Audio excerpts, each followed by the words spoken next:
Prajurit dari kelompok pasukan utara Angkatan Bersenjata Rusia telah menghancurkan sebuah kendaraan tempur infanteri Bradley milik Ukraina di wilayah Sumy, dan demikian dilaporkan oleh Kementerian Pertahanan Rusia pada Sabtu 3 Mei 2025.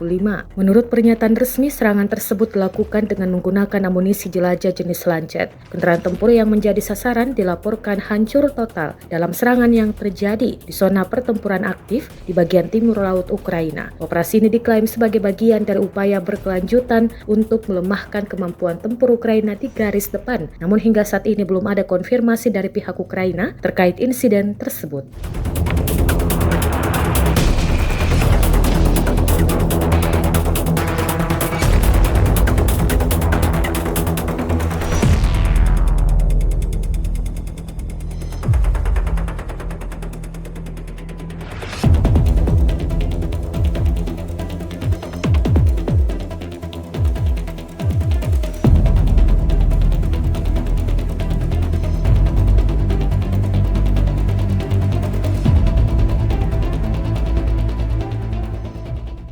Download Tribun X sekarang, menghadirkan lokal menjadi Indonesia.